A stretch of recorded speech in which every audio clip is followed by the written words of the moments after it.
What's up, everybody? Welcome back to another episode of Comically Boston. Today is episode 158. Another beautiful Monday here in June. And normally on these Comically Bostons on Mondays, I bring you the weekly news of what happened over the last week in nerddom. And it was a fairly slow week. Some things happened. It was a big week for television. Go back and watch my Acolyte episode 3 breakdown if you haven't. It got posted last week. But today, the main focus on today's show is that we are going to be covering episode 1, A Son for a Son of House of the Dragon Season 2. And I'm going to jump into a little tiny bit of news just to start the show, but then I'll let you know when we're starting House of the Dragon. If you haven't seen it, you can take off and then come back later when you have and we can discuss it. So, it is a Monday. Tonight is Game 5 of the NBA Finals. My Celtics, the last time I checked in with you guys, had won Game 3. Jason Tatum dropped 31. Brown had 30. That was a great game. We're not really going to talk about Game 4. We kind of laid an egg. I think the Celtics / the NBA didn't want the NBA Finals to be 4 games and done. They were like, we can get more money out of this. More money out of TV broadcasts, more money out of sales at the arenas. Let's do it at least 5 games.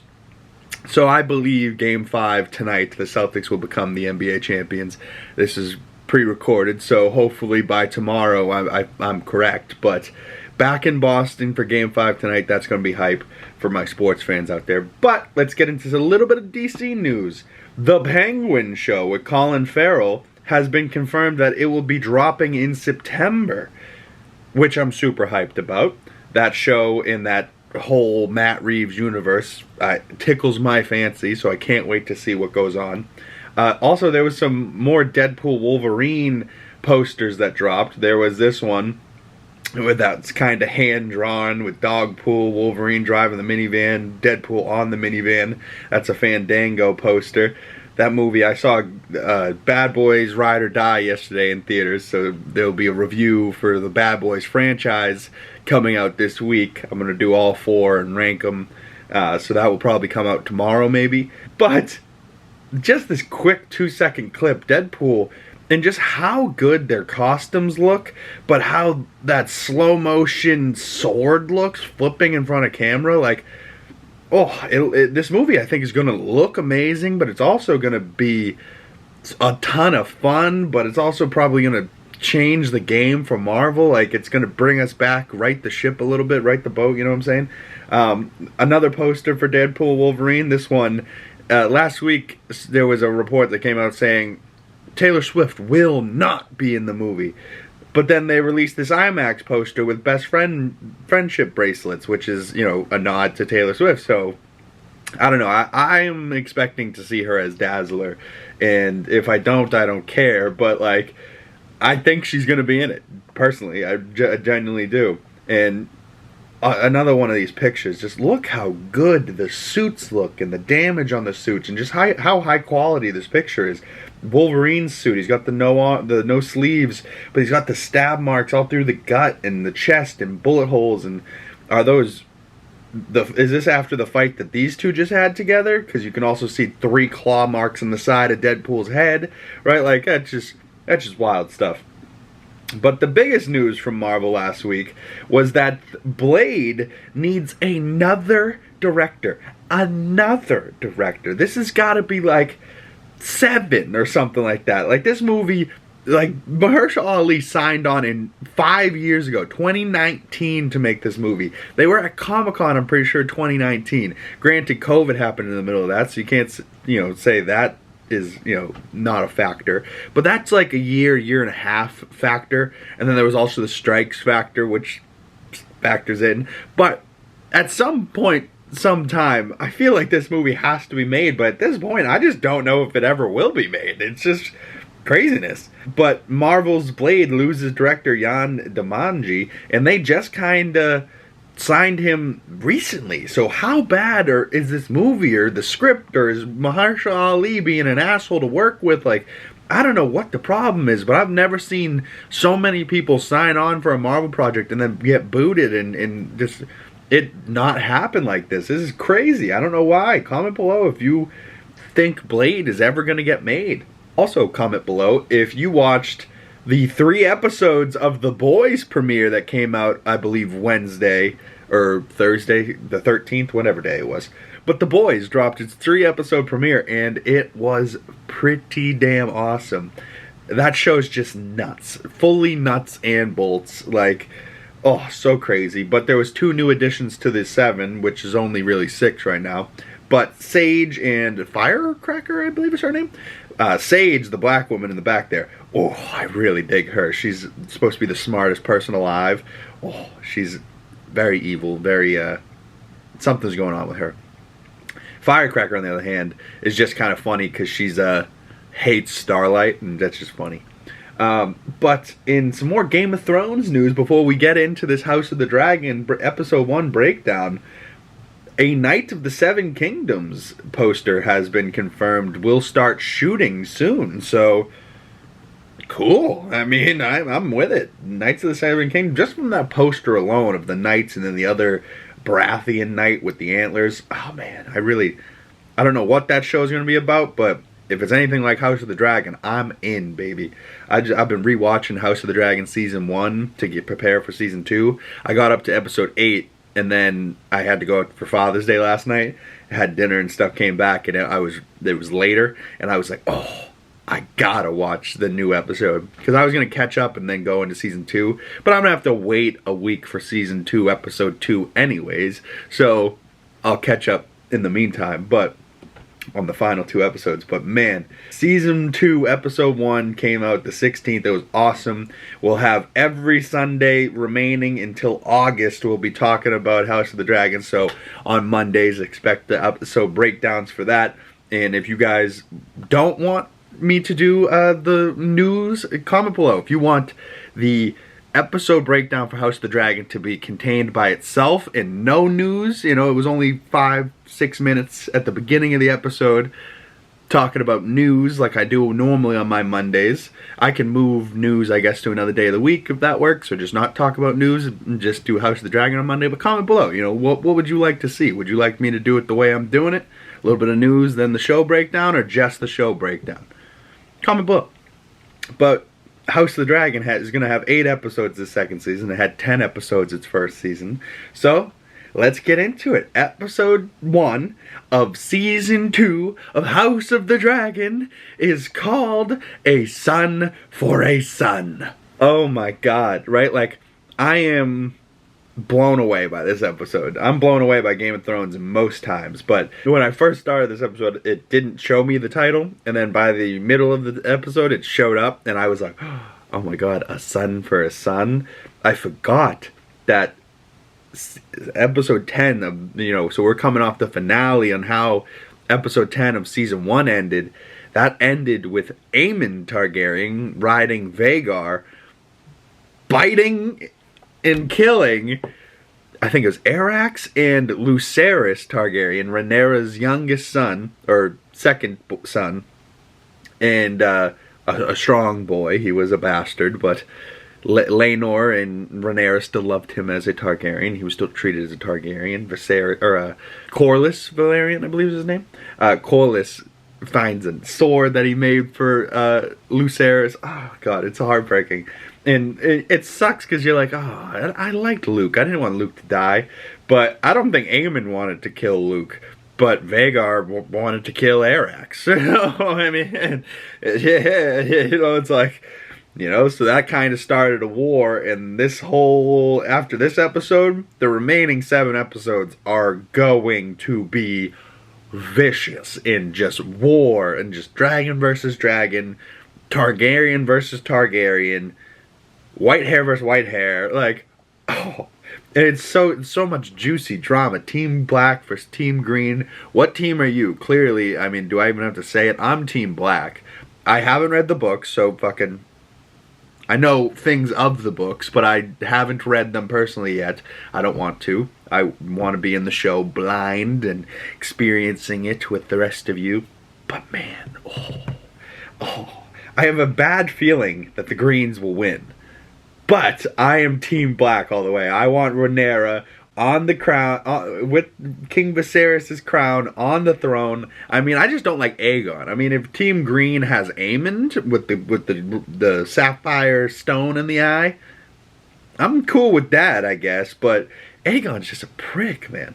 But comment below: are you Team Green or Team Black? Alicent Hightower, whew, she's getting a little frisky this episode. We'll talk about that. But yeah, so we're coming off the death of Lucerys, but we pick up with Jaehaerys, the eldest strong boy. He's out on the wall, and we get a familiar sight of the Starks, Winterfell, snow, the wall, right? Like, oh, it's so cool. And we get to see a Stark, and this is the leader of the Starks, I believe, Cragen Stark, and he apparently has had a whole beef to get to where he did. He had to, you know, usurp an uncle and cousins, throw him in jail type thing. But he does have, see that big old sword on his back? I believe that is Ice, which is Ned Stark's sword, I believe, from Game of Thrones. And you know, he's got the classic Winterfell fur and the Stark symbol. Oh, the Starks were definitely my favorite. I mean, mostly because it was based around Jon Snow and Ned Stark and shit like that. But yeah, still to this day, they're my favorite, even though we're in a Targaryen era in the House of the Dragons. Man, I hope we see Stark come back. But a rumor has it that this is the only time a Stark or the Wall or Winterfell will show up this series. But he does get some soldiers for his mother's army. So, and then as he's out on the wall, Jaehaerys is talking to Cragen, and Cragen's like, "You think my ancestors built a 700-foot wall to keep out tyrants and wildlings?" And he's like, "So what did you build it for?" "To keep out." And he goes, "Death." Ooh, ooh, oh my god. So shit like this, I'm like, oh, wait, are these Nightwalkers fucking already around 300, 200 years before Game of Thrones even starts? I don't know, man. I don't know. This shit's dope. Oh god, I love the Game of Thrones universe. I'm so happy it's back. Jaehaerys out on the wall, then gets a raven letter, pretty much, you know, Cragen gets the letter from his men, but it says, "Hey, Lucerys died. You might want to send his older brother back to his mother."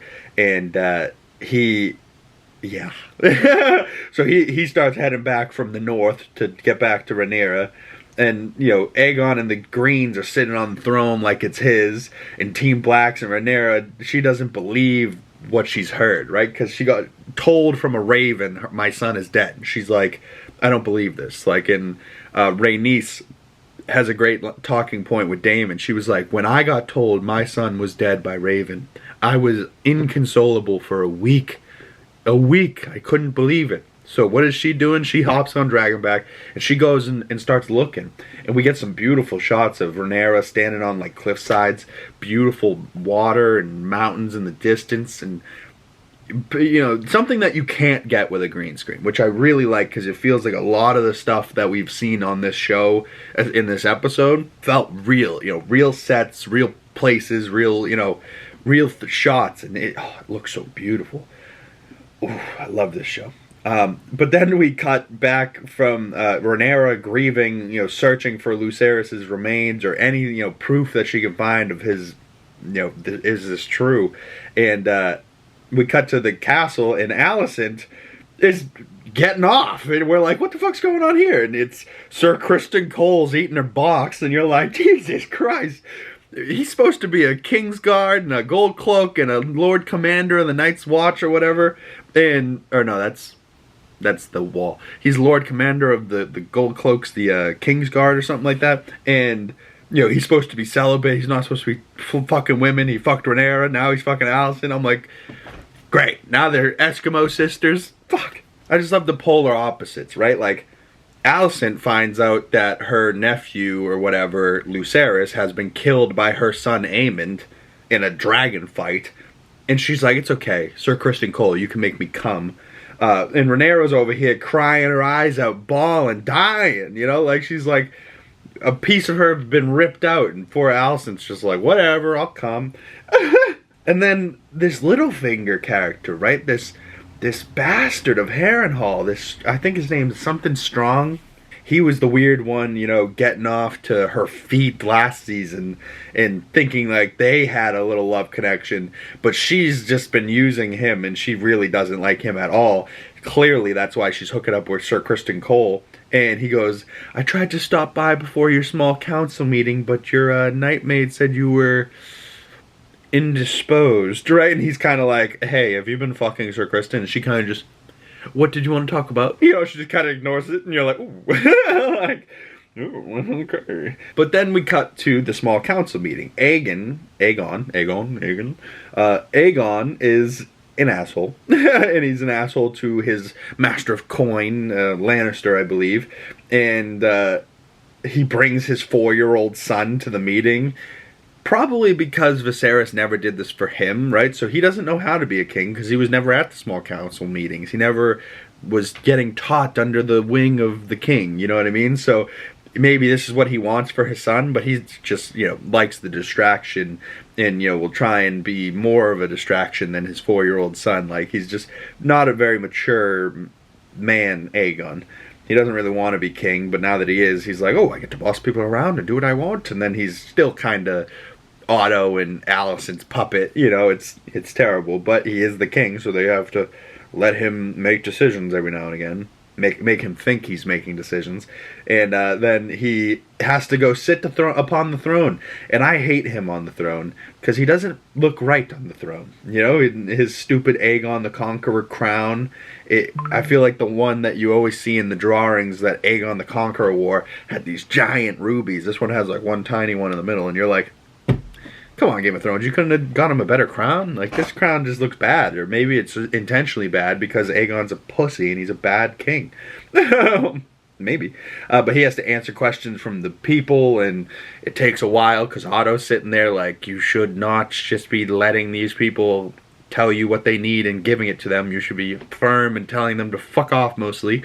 And, you know, so he tells one person to fuck off, then another person to fuck off, then he gives oh, I need your blacksmith. Yeah, we'll pay you, whatever. He's like, no, you tell them to work and we'll pay you when it's done. You know, like, Otto is definitely more of the iron fist, and Aegon seems a little bit more of a pushover at this point. But Daemon, you know, has his blockade out there, and a ship gets boarded by one of the twins that was a part of the Night Watch or the Gold Cloaks in the first season, and they were both together. So one of the twins is with the blacks, and one of the twins is with the greens. So that's not going to get confusing. It already is. But right, so they board a trip and find a stowaway, and the stowaway is the ex to Daemon. The one that Daemon in the first season, I believe, one of the first episodes, he steals an egg and goes to Dragonstone, and he's there, and Rhaenyra shows up, and she's like, oh, you're with child? And he goes, eventually, and then the little wife or girlfriend or whatever, it's his ex now, but she walks away all pissed. Daemon throws the egg at Rhaenyra, and they go back to King's Landing. But, you know, that ex, that one, still probably pissed at Daemon from that first season, has been telling Otto and getting paid to tell lies to Otto Hightower. And he goes, how long? And she goes, as long as Otto has had gold to pay for the lies. And he's like pissed, and he send her to the dungeon. And then he eventually, you know, talks to her, and he's like, listen, he goes, tell me what you know. And she's like, oh, fuck off. And he goes, fine, transaction then. You'll tell me what you know and I'll set you free. And she's like, all right, cool. I'm a fucking gold digging whore. But she's a commonborn. She's not highborn. So gold to them is all really they care about, because it's the only thing that matters in this world. If you got gold, you can get away with shit, you know? And that's why the royals are the royals and the common folk are the common folk. Money, power is what rules. But we see this devastating scene. Rhaenyra hasn't spoken a single line she's been in the show, but she hasn't spoken a single line all episode. Even when, like, you know, I don't consider it a tear a line. You know, she's acting, but she does a fantastic job because she finds the remains, right? And boat people, fishing folk have pulled remains out of the water, and it's a half a wing and a little bit of Lucerys's jacket, I think, and like a little finger for a little wing on a dragon wing. Oh, it's so. And then you see Rhaenyra's dragon in the background there. This shot looked fantastic, but at the same time, you're like, oh man, this is how she truly finds her son's remains. She's like, that's his dragon, he's dead. And she ugly cries. The dragon comes over and kind of mourns with her as these people look on. And poor Lucerys, he was such a cute little kid, and he was just like Jon Snow. I don't want it. If I'm the king of if I'm the lord of Driftmark, that means everyone's dead. And you're like, oh, you poor kid. You're not wrong, but you poor kid. You know, like, you got a lot of burden on your shoulders for a little boy, and I'm sorry, your mother sent you out, and Vagar decided to eat you. That's a tough way to go. It's a tough way to go. It really is. But the queen finally returns after having a good cry, finding her son's remains, and she says the one and only line of this episode, I want Aemon Targaryen, right? Her war plans are, I want Aemon Targaryen. So Daemon goes and does something, and we'll get to that in a second, but after this, Rhaenyra's kind of sitting in a room by herself, and her son Jace comes in after returning from the wall, you know, and being in the north and finding out that his brother's dead, and he's so sad, but he's like also trying to compose himself and remain strong and be, Mother, I got this, 2,000 men from the north, and they're old men. They're graybeards, but they fight like Northmen, so they should be good, and the queen now has 2,000 extra men to fight on the ground. They also got the Vale, which is, you know, if you guys remember Game of Thrones, the Vale had some strong fighters, but they have to send a dragon to the Vale to defend the Vale while the guys are gone. And that's that's the exchange that they have to do to get the Vale on their side. So, they lose a dragon in the air fighting, but they get the Vale on the ground. So, pretty, I don't know, I would say it's pretty even right now. More dragons, big dragon, getting folks, not getting folks, you know, so I don't know, I think it's pretty even. But we get this heartbreaking scene of Jace coming in, talking to his mother, and it's very sad, you know, he's like, I got 2,000 money, and then they just kind of hug, and and she's like, she doesn't even say anything to him. She just walks up and he hugs her, and then she just slowly hugs him, and that we get this just sad, eerie shot looking at fires with light coming through the windows. It just, it's terrible. And then we get a funeral scene, Lucerys' funeral, and it's tough. And then we get like intercuts of Alicent lighting candles in kind of a funeral at the King's Landing, and you're like, fuck are you mourning, bitch? And she's like, Viserys, you know, talking about her late husband and king, and then also lights a candle for Lucerys. And I'm like, so we got three-dimensional characters. They're not just good and bad. They have feelings. They like to fuck. They like to kill. They like to be in charge. They like to have power. Yes. But they're not just one thing. She's not just, I want to kill Rhaenyra. She feels genuinely sad that her nephew friend's son died, you know, like, it's sad stuff. It's sad. But the remaining of this episode gets dark, so if you don't want darkness and terrible things in your ears, you might want to scamper. So moving on, Daemon sneaks into King's Landing. Master of sneaks, Daemon. He's a sneaky little guy, and he walks up with the information he got from his ex, and he's like, hey, Tribute, I heard you don't like the Greens. And he goes, fuck the Hightowers. And you're like, alright, he's in. So then this guy brings him to a rat catcher, Aegon's rat catcher. And he pays a King's Guard, a gold cloak, and the rat catcher to kill Aemon. Or to the book readers, they would recognize these two blokes as blood and cheese. I thought we were going to get this blood and cheese episode that everyone was talking about last season further in the season. I didn't think it was going to be episode 1. My chest. I wasn't prepared for it. I really wasn't. But I am now. I've seen it. It's crazy. And so Aemon, and then we cut, right? So now he's got to kill Aemon. So we're like, oh, fuck. So now we're on like, oh, shit. Are these guys just going to pop in the wall and kill Aemon right here? But no, Aemon and Sir Criston Cole are war scheming, not at the small council meeting, which they're not supposed to be doing. That's a big new. But Aemon is very powerful, as we'll see in a second. But as they're war scheming, Otto Hightower, his grandfather, comes in to lecture Aemon, sends Kristen Cole on his way. We find out where Kristen Cole goes after this, which is hilarious. But Otto Hightower comes in and starts lecturing Aemon and stuff like that, and he's like, listen, he goes, if it wasn't fully prevalent then, it is now, that you in Vhagar are the greatest power in the realm, and you must control your impulses, because your brother cannot. So now his grandfather, Otto, and Aemon, he's pouring wine, talking shit about the king, right? So this is his brother and his grandfather talking shit about the king.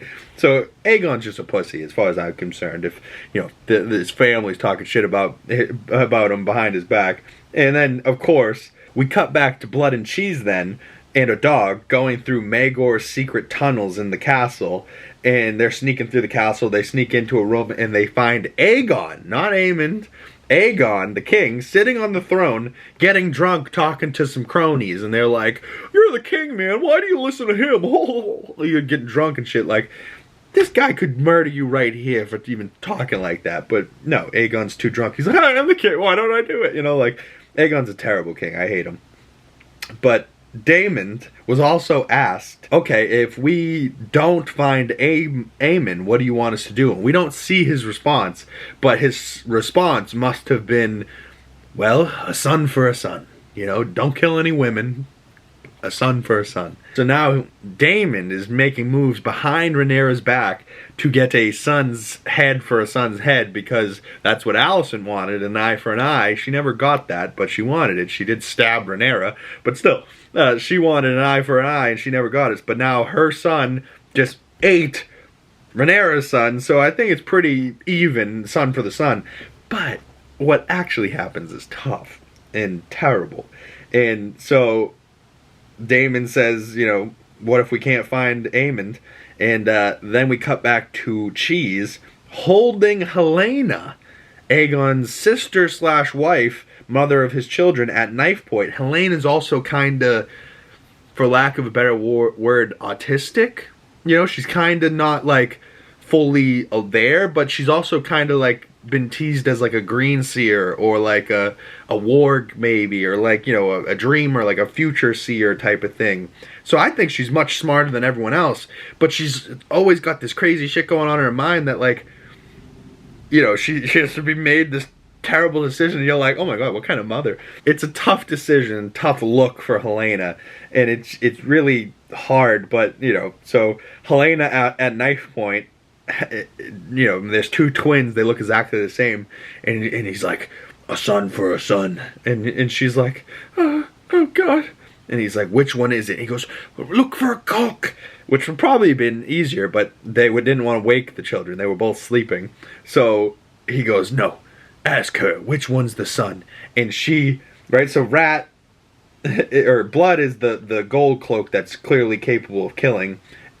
Cheese was the one that had Helaena at knife point. He's the guy that knows the secret tunnels because he's the rat catcher, so they got a big rat problem there in the castle. And then so he goes, which one's the son? And Helaena, we just get this point, and he's like, it's the other one. She would have never gave away her son just like that. And Cheese looks her dead in the eye and goes, nah, she's telling it true. And we're like, holy shit, did she just give up Aegon's heir and only son? Oh my god, and straight up, we see the son laying in bed, and this guy walk over, cover his mouth, and then we just hear, like, a dull knife cutting a child's head off. What? This is insanity that they didn't show it, but the insanity that they let us hear it. And Helaena just kind of goes, oh no. And earlier in the show, right before that small council meeting, when Aegon ran in and went, I want my son, she goes, you should let him, leave him be in the library. What if he doesn't want to be king?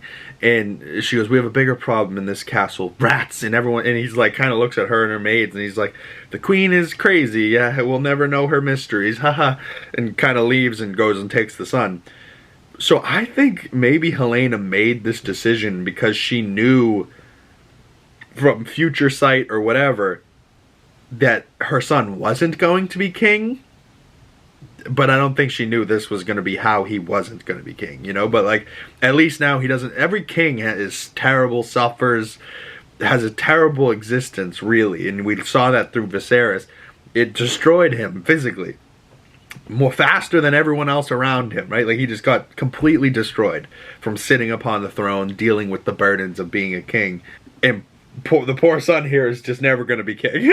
So Helena grabs the other child and runs down the hallway in this tracking shot in this ginormous set. It's so cool to see this big ass set in this, like, it almost feels like a real castle. And I wonder if it is. They just really built it and was like, okay, we'll just leave this for when we're filming. But so she runs through the castle, and then she runs into her mother's room, Alicent's room. What is Alicent doing? Fucking on top, riding Sir Criston Cole like a goddamn horse. And then you can see Criston Cole over here like, fuck, I'm a Kingsguard. I'm not supposed to be doing this. I'm not supposed to be getting caught by the royal family. Like, I'm supposed to be at the front door standing guard. I just let this bitch run in with the doors open as we're fucking. God, he goes, I gotta be more careful. And they said, and she said to him earlier after he ate her box earlier in the episode, we can't do this anymore. And he goes, yes, my queen. Clearly, she's still digging that Sir Criston Cole pole. You know what I'm saying? Helena runs in and then immediately, like, sees it and just goes, uh-oh, fuck. It just goes and sits down on the ground holding her other child. And she just goes, what happened? And she just goes, they killed the boy. And cuts back to Alicent's face sitting there. Credits. Are you kidding? Oh my god, this show. This is the first episode?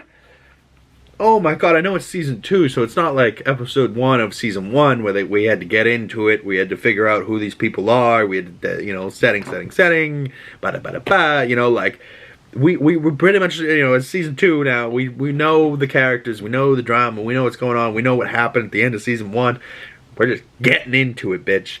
Oh my god, it almost, after seeing this episode, I was like, oh my god. I know why there's 8 episodes now, because they're not wasting a moment. They're just getting it all and putting it in our face and in our brains and making us digest this. Holy Christ. What a fantastic episode. Or terrible. Whatever side of the coin you want to sit on there, because you're probably both right. If you think this episode was terrible, you're correct. If you think it was amazing, you're correct. You know, like, it's just one of those things, man. And there was dragons in this episode, but not a whole lot, you know, so saving that VFX budget for some more craziness in the rest of the season.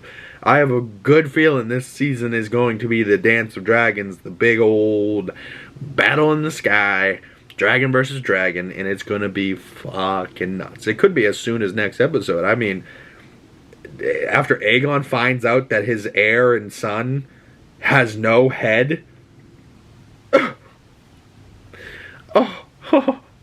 Oh my god, he's gonna lose his mind. He goes, I want everyone dead. Like, and if you watch, it's HBO, so it's wonderful.